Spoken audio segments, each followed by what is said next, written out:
नमस्कार। तो आज हम बात करने वाले हैं एक बहुत ही शानदार मौके के बारे में।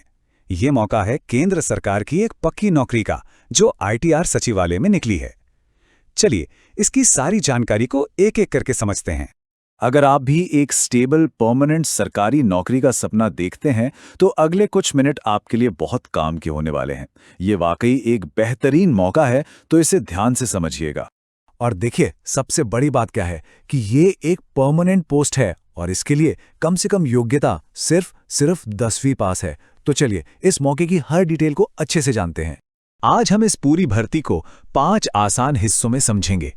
सबसे पहले, ये मौका क्या है, फिर कौन कौन से पद हैं और सैलरी क्या है, सिलेक्शन कैसे होगा, कौन अप्लाई कर सकता है और आखिरी तारीख क्या है, और हाँ, अप्लाई करना कैसे है। तो सबसे पहले बात करते हैं कि अवसर है क्या। ये भर्ती निकली है आईआईटीआर में, जो कि सीएसआईआर का एक हिस्सा है। अब इसका सीधा सा मतलब यह है कि ये नौकरी सीधे सीधे केंद्र सरकार के अंडर आती है, जो इसे और भी खास बना देती है। चलिए, इस नौकरी की कुछ सबसे अच्छी बातें जान लेते हैं। ये एक परमानेंट सेंट्रल गवर्नमेंट जॉब है। एमटीएस पोस्ट के लिए किसी भी तरह के अनुभव की जरूरत नहीं है। और हाँ, जॉब लोकेशन लखनऊ, उत्तर प्रदेश रहेगा। अच्छा, तो अब सवाल ये उठता है कि यहाँ कौन कौन से पद खाली हैं और उनके लिए सैलरी क्या तय की गई है। आइए देखते हैं। यहाँ 2 तरह के पद हैं। एक है मल्टीटास्किंग स्टाफ यानी एमटीएस, और दूसरा है ड्राइवर। अब दोनों में फर्क समझना जरूरी है। एमटीएस के लिए बस 10वीं पास होना काफी है, कोई एक्सपीरियंस नहीं चाहिए। वहीं ड्राइवर पद के लिए 10वीं पास के साथ साथ ड्राइविंग लाइसेंस और 3 साल का अनुभव भी जरूरी है। और इसी वजह से ड्राइवर का पे लेवल भी लेवल 2 है, जो एमटीएस के लेवल 1 से ज्यादा है। अब आते हैं सबसे जरूरी हिस्से पर, सिलेक्शन प्रोसेस। मतलब उम्मीदवारों को चुना कैसे जाएगा, ये समझना बहुत बहुत जरूरी है। यहाँ एक बहुत बड़ा ट्विस्ट है जिसे समझना जरूरी है। दोनों पदों के लिए सिलेक्शन का रास्ता बिल्कुल अलग अलग है। एमटीएस वालों को पहले रिटन एग्जाम देना होगा, जबकि ड्राइवर पद के लिए पहले ड्राइविंग टेस्ट होगा। एमटीएस पद के लिए प्रोसेस एकदम सीधा और साफ है। बस एक ओएमआर बेस्ड रिटन एग्जाम होगा, उसी के नंबरों के आधार पर सिलेक्शन हो जाएगा। न कोई इंटरव्यू है, न ही कोई फिजिकल टेस्ट। चलिए, अब जरा एमटीएस एग्जाम के पैटर्न को समझ लेते हैं। कुल 150 सवाल होंगे, 450 नंबर के। यहां ध्यान देने वाली बात यह है कि जनरल अवेयरनेस और इंग्लिश, इन दोनों का वेटेज रीजनिंग और मैथ्स से ठीक डबल है। मतलब तैयारी करते समय इन दोनों सब्जेक्ट्स पर खास ध्यान देना होगा। एग्जाम से जुड़ी कुछ और जरूरी बातें भी जान लीजिए। आपको पूरे 2 घंटे का समय मिलेगा। और हां, नेगेटिव मार्किंग भी है। हर सही जवाब के लिए 3 नंबर मिलेंगे, तो हर गलत जवाब पर 1 नंबर कट जाएगा। और जैसा हमने पहले बताया, ड्राइवर पद के लिए पहले स्किल टेस्ट होगा, उसके बाद ही रिटन एग्जाम होगा। चलिए, अब बात करते हैं एलिजिबिलिटी और जरूरी तारीखों की।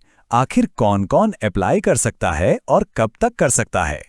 ये तारीख 19 फरवरी 2026, इसे तो कहीं नोट कर लीजिए, क्योंकि एप्लीकेशन फॉर्म जमा करने और फीस भरने की ये आखिरी तारीख है। और ये आखिरी तारीख एक और वजह से बहुत जरूरी है। आपकी उम्र की गिनती इसी दिन के हिसाब से होगी। मतलब इस तारीख तक आपकी उम्र एमटीएस के लिए 25 साल और ड्राइवर के लिए 27 साल से ज्यादा नहीं होनी चाहिए। लेकिन अच्छी खबर यह है कि रिजर्व्ड कैटेगरी के उम्मीदवारों को ऊपरी उम्र सीमा में छूट भी दी गई है। जैसे कि एससी और एसटी को 5 साल की और ओबीसी को 3 साल की छूट मिलेगी।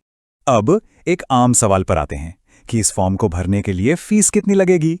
तो देखिए, फीस का हिसाब बहुत आसान है। जनरल, ओबीसी और ईडब्ल्यूएस कैटेगरी के पुरुष उम्मीदवारों को 500 रुपए देने होंगे। वहीं एससी, एसटी, विकलांग, एक्स सर्विसमैन और सभी कैटेगरी की महिला उम्मीदवारों के लिए ये फॉर्म बिल्कुल फ्री हैं।